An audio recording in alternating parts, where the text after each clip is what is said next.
Hey everyone, welcome to The Explainer. Today, we're jumping right into one of the most intense, highly polarized debates out there right now, the massive economic crisis in Iran and the US sanctions driving it.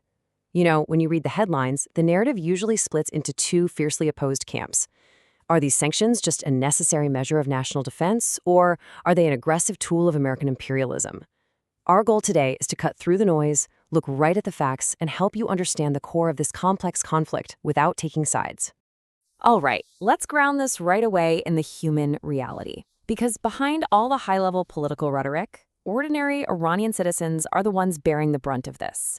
We're talking about severe inflation that can literally evaporate a family's life savings overnight. And alongside that, critical shortages of basic life-saving necessities, like insulin or cancer treatments. Before we even touch the geopolitical chess game, it's absolutely crucial to recognize that real, everyday people are caught in the crossfire of these global policies. So here is our roadmap for today. We'll start with the impact on everyday citizens, weigh self-defense against imperialism, revisit the historic 1953 coup, examine the U.S. national security perspective, dive into the imperialism critique, and finally, look at where things stand in 2026. First up, the impact on everyday citizens and the very real humanitarian cost. No matter what the geopolitical motives are, the undeniable reality on the ground is that these sanctions heavily disrupt daily life. When trade gets blocked, it's ordinary families feeling the squeeze. We're talking about widespread economic devastation, where a simple trip to the pharmacy can end up completely empty-handed. The purchasing power of the average citizen is just plummeting because of runaway inflation. And definitely the most alarming part is that supply chains for vital, life-saving medicines are severely crippled. This right here is the actual human cost of economic leverage. Moving on to our two geopolitical lenses, self-defense versus imperialism. So how you view the intent behind these sanctions really depends entirely on your geopolitical lens. On one side, you've got self-defense. This viewpoint frames sanctions as a totally necessary, non-violent tool used for national security and gaining diplomatic leverage.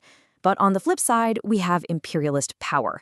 This lens frames those exact same sanctions as an aggressive form of economic warfare, basically designed to control foreign resources, force regime change, and maintain Western dominance. Same policy, two completely different realities.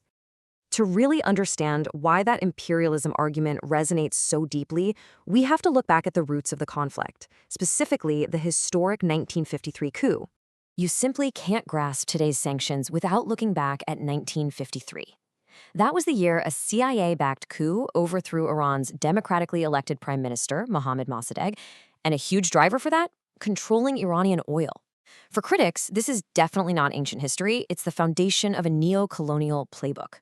They see an unbroken chain stretching all the way from that 1953 intervention straight through the maximum pressure economic campaigns of the 2010s, right up to the reported U.S. and Israeli military strikes in early 2026.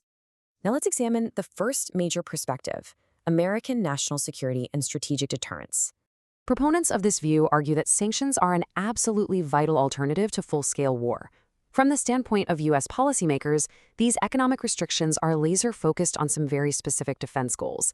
First up is counterproliferation, so stopping Iran from developing nuclear weapons and advanced ballistic missiles. Second is counterterrorism, cutting off the funding the Iranian government uses to back international proxies like Hamas and Hezbollah. And third, penalizing the regime for severe internal human rights abuses.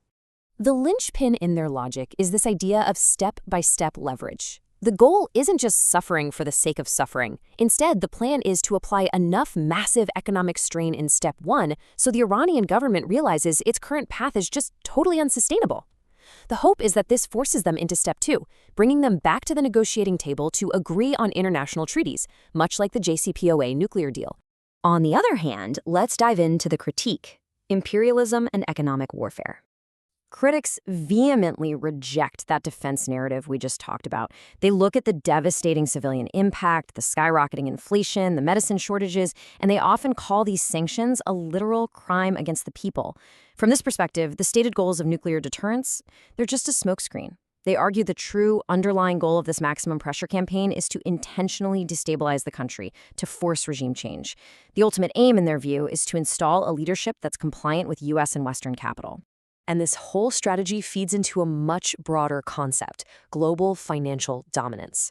Because the global economy leans so heavily on the US dollar, the United States has the power to effectively choke off Iranian trade with the rest of the globe. Critics argue this has absolutely nothing to do with defense. To them, it's the weaponization of the financial system to maintain a unipolar world order, stripping Iran of its sovereignty and subordinating its resources to Western powers. Which brings us to the current situation and the sheer escalation we've seen in 2026. Things have escalated significantly.